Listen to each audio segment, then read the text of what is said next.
Hello friends, welcome back to our channel. రాత్రి వేళ చిమ్మ చీకట్లో కొండ కొండల వద్ద దూరంగా ఏదైనా అరుపు వినిపిస్తే అది నక్క అరుపు కావచ్చు. సినిమాల్లో ఇలాంటి సన్నివేశాలు భయం పుట్టిస్తాయి. అయితే ఎక్కడో దూరంగా కాకుండా మన వీధిలోనే రాత్రి వేళ కుక్క ఏడుపు అంతకంటే ఎక్కువ భయాన్ని కలిగిస్తుంది. వీధి కుక్కలు అన్నీ ఒక చోట చేరి శోకం పెట్టి ఏడిస్తే గుండె దడ మొదలవుతుంది. అటుగా ఎవరైనా వెళ్లేవారు వాటిని చెదరగొడతారు కూడా. పూర్తి సమాచారం తెలుసుకునేందుకు వీడియోను స్కిప్ చేయకుండా ఎండ్ వరకు చూడండి.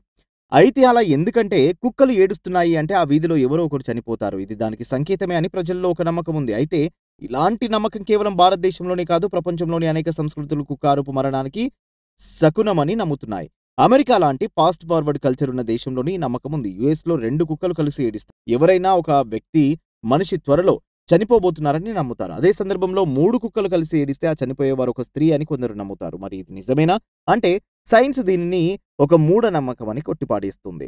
కుక్కలు ఏడవడానికి కారణాలు సైన్స్ జాబితా చేసింది. కుక్క అరుపు జన్యుశాస్త్రానికి సంబంధించిన అంశమని పరిశోధకులు చెబుతున్నారు. పురాతన కుక్క జాతులు వాటి DNA తోడేళ్ల నక్క జాతులను పోలి ఉన్నాయని పరిశోధకులు చెబుతున్నారు. ఈ ప్రకారంగా వీధి కుక్కలు అరవడం అనేది వాటి DNAలోనే ఉందని చెబుతున్నారు. అలా అరవడానికి కూడా కారణాలున్నాయని చెబుతున్నారు. అవేంటంటే వేట కుక్కలు లేదా నక్కలు వేట ముగిస్తున్న తర్వాత రాత్రి వేళ తిరిగి సమావేశమవుతాయి. రాత్రి చీకటిగా ఉంటుంది, ఏమీ కనిపించదు. కాబట్టి వాటి స్థావరాన్ని తమ సహచరులకు తెలిపేందుకు అవి ఒక రకమైన శబ్దం చేస్తాయి. మన సమాజంలో మనతో పాటుగా జీవించే కుక్కలు కూడా ఇందుకోసమే శబ్దం చేస్తాయి.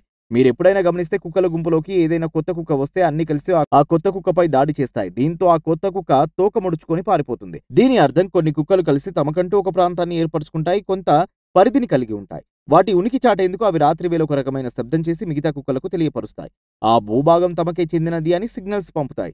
ఇందుకోసం మరో రకమైన అరుపు చేస్తాయి. ఇక అప్పుడప్పుడు శోకం పెట్టి ఏడుస్తూ ఉంటాయి. మనుషుల్లాగే కుక్కలు కూడా ఎమోషనల్ జీవులు. వాటికి బాధ, కోపం, ఆవేదన, ఆందోళన వంటి ఉంటాయి. బయట చలిచలిగా ఉంటుంది లేదా భారీగా వర్షం కురుస్తుంది. దీంతో వాతావరణ పరిస్థితులను తట్టుకోలేనప్పుడు బాధను వ్యక్తపరుస్తూ అరుస్తాయి.